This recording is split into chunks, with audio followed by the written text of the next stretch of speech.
Pessoal, para não ficar uma videoaula muito extensa, né, vamos fragmentar essa aula e agora nós voltamos, como falávamos anteriormente, da Lei Áurea, assinada em 1888, né, pela a então Princesa Isabel, que é quem estava governando, né, enquanto seu pai estava numa viagem, né, o Dom Pedro II. E aí muitos dizem, né, que a Princesa Isabel praticamente ela perde o trono quando ela assina a Lei Áurea, porque realmente ela vai comprar uma briga com a elite financeira que mantinha as bases em termos financeiros e econômicos dentro do Império, justamente porque o Estado não vai prover por nenhuma indenização a esses fazendeiros. Então ela prefere é, a, a um futuro aí incerto do que manter a escravidão. Pelo menos esse era o discurso dela na época, tá? Pessoal, o que muda com a abolição da escravidão? Praticamente nada, né?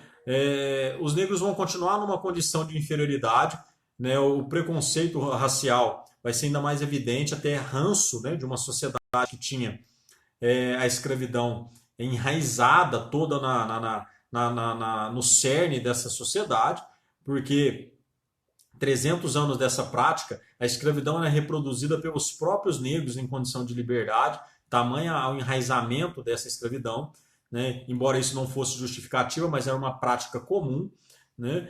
E aí, a Lei Áurea ela vai pouco alterar a situação desses ex-escravos, que vão continuar numa condição de inferioridade, vão continuar subjugados, vão continuar sendo encarados como uma sub-raça, e até hoje nós enfrentamos problemas, né, nessa questão, não só no Brasil, mas no mundo. E no Brasil um pouco mais evidente porque a questão do racismo aqui é muito velado, né? Vende-se aquela ideia de que o Brasil é um país que aceita tudo, em que há uma diversidade, uma miscigenação sem precedentes na história, né? Aquele mito da democracia racial do Gilberto Freire, né?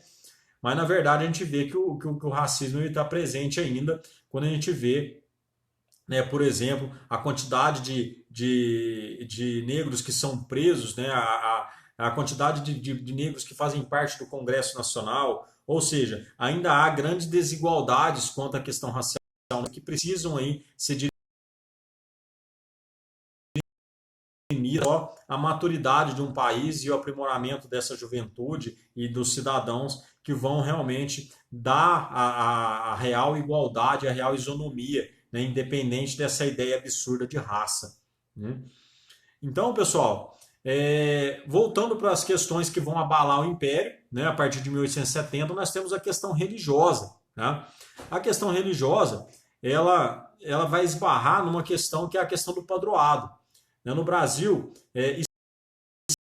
estados, tá? Então, quem pagava as contas da igreja era o próprio Estado. Os padres eram funcionários públicos. Tá? Nessa época era muito comum os padres participarem, inclusive, da vida política. É o exemplo lá, por exemplo, do padre Diogo Antônio Feijó, né, que participou do período regencial, e aí vários outros, né, que nós vamos ver que foram citados aí ao longo da história. E aí, pessoal, esse sistema, então, dava uma certa autonomia para o imperador também de interferir em assuntos religiosos, mesmo, nomeação de bispos, né? Ele tinha ali uma certa liberdade com a igreja no Brasil. Só que isso vai esbarrar a partir de 1864, né? Entre 1864 e 1870, vai ser pelo Papa, né, o Pio IX na época, e vai emitir um documento chamado Bula Syllabus, que ele vai expulsar todos os maçons da igreja. Tá? Por que ele vai fazer isso?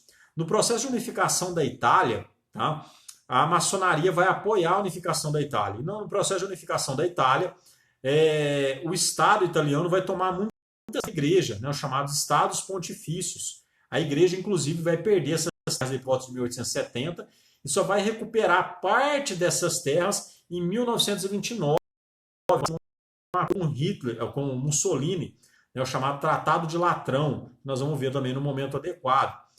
Então, a Igreja Católica pede para que os maçons fossem todos expulsos da igreja. E aí o Dom Pedro vai proibir que essa determinação ocorresse no Brasil. Afinal de contas, ele tinha uma simpatia muito grande pela maçonaria. Os padres brasileiros, muitos eram maçons, né? O próprio Barão de Mauá, o Irineu Evangelista, era maçom, né? Só que o Dom Pedro vai enfrentar uma certa resistência, porque fala, ó, aqui não vai ter isso não, vamos continuar do jeito que está, a vida que segue, né, sistema de padroado vigorando aí. Mas dois bispos, né, um de Olinda e um de Belém, vão descumprir a ordem do imperador. E o imperador, meio autoritário que era, né, não vai deixar barato e vai mandar prender esses dois bispos, além de prender os homens do clero, ele vai obrigar eles a trabalhos forçados, né, ou seja, os membros do clero trabalhavam, não se sustentavam, porque a igreja os mantinha, né, tiveram que trabalhar algo que era visto com maus olhos pela igreja, né?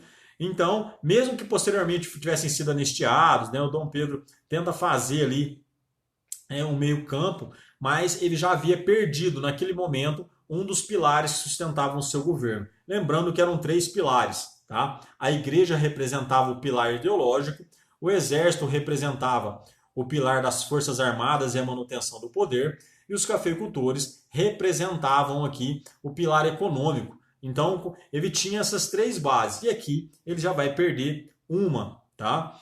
E aí vem a questão militar, é quando ele vai perder o segundo pilar, ele vai perder justamente o apoio do exército, tá?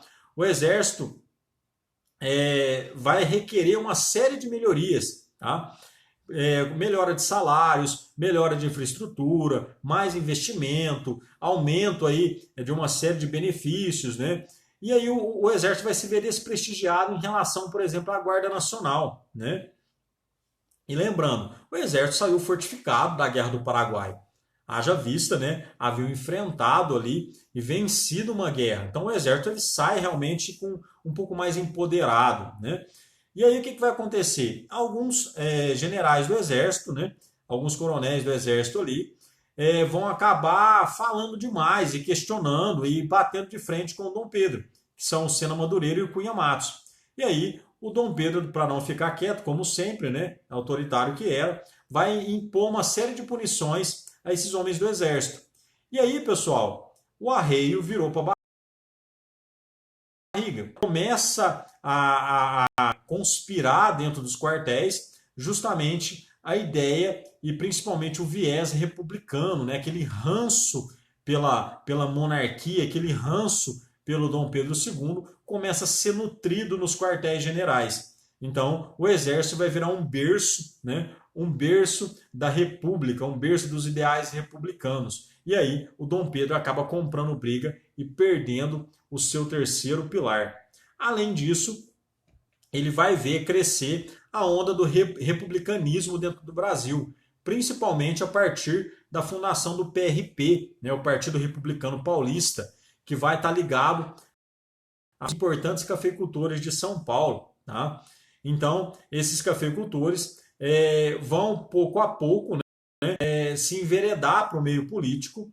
Em contrapartida, ele vai enfrentar também, né, dentro desse contexto, né, o Dom Pedro II vai enfrentar essa contradição do abolicionismo, né? Ainda na 1870, a abolição ainda não havia ocorrido. Justamente ele vai enfrentar essa dicotomia, né, de um país que quer se modernizar, mas mantém essas bases arcaicas ainda como estão, né? De outro lado, o movimento abolicionista ganhando cada vez mais força, né? Figuras aí como Luiz Gama, né? Como vários outros aí vão se empenhar como Joaquim Nabuco, vão lutar pela causa abolicionista, né? A busca também por uma maior autonomia das províncias, né, o chamado federalismo, e aí, pouco a pouco, o Dom Pedro vai perdendo também as suas bases. E aí, a pá de cal, que vai, de fato, decretar o fim do seu governo, é a questão abolicionista, com a assinatura da Lei Áurea em 1888, que não vai dar nenhuma retribuição, nenhuma indenização a esses cafeicultores que tiveram os seus escravos, né, perdida a sua mão de obra, perdida da noite para o dia e não foram indenizados. Vão engrossar as fileiras daqueles que já se opunham ao Dom Pedro II. E aí, pessoal, a proclamação da República era algo inevitável, né? Em 15 de novembro de 1889, né, mesmo depois de algumas manobras do Dom Pedro II de tentar contornar as crises, né, e a impopularidade que ele vivia, o Marechal Deodoro da Fonseca, que inclusive teve todo o seu estudo e a sua formação custeada pelo próprio Dom Pedro II, né? Ele vai liderar o movimento dentro do Exército e vai proclamar a República no Brasil a partir de novembro de 1889. Dentro desse contexto, o Dom Pedro II é convidado a se retirar do Brasil e iniciar o período republicano, que nós vamos ser aí assunto para as próximas aulas. E aí nós vamos desdobrar esse primeiro no Brasil, né, com o Deodoro da Fonseca, e depois com o governo do Marechal Floriano Peixoto. Pessoal, vejo vocês no fórum. Qualquer coisa, estou à disposição de vocês. Abraço!